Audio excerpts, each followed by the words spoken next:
एक गांव में एक मुर्गा रहता था जो प्रतिदिन कुकरू करके गांव वालों को सुबह प्रतिदिन उठाता था और यह काम वह प्रतिदिन कर रहा था।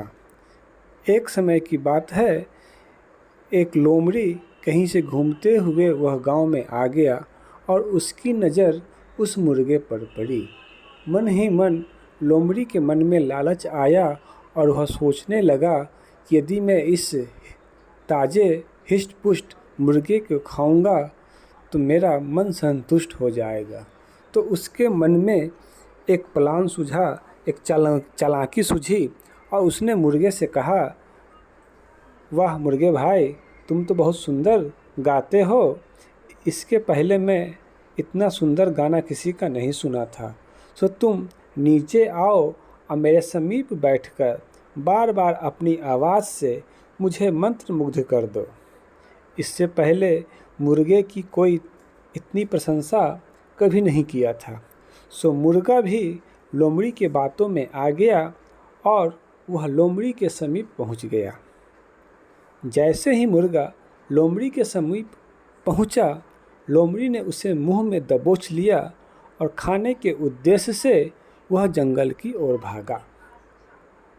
जैसे ही वह जंगल की ओर तेजी से भागा, गांव वालों की नज़र उस लोमड़ी पर पड़ जाती है और गांव वाले लाठी लेकर उस लोमड़ी के पीछे दौड़ते हैं।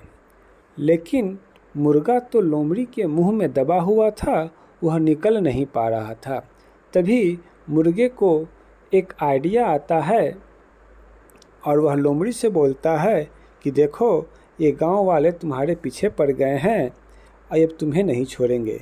इसका एक ही उपाय है कि तुम गांव वाले से बोल दो कि ये मुर्गा कह रहा है कि मैं लोमड़ी के तरफ से हूँ, गांव वाले के तरफ से नहीं हूँ, तब गांव वाले तुमको छोड़ देंगे।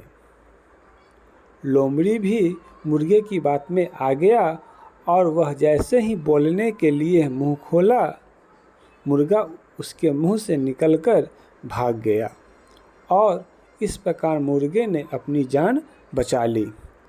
तो इस कहानी से हमें यह सीख मिलती है कि जब भी मुसीबत आए तो उस समय हमें खुद अपनी बुद्धि लगाकर उस मुसीबत से निकलना पड़ता है, ना कि दूसरे की बुद्धि काम आती है।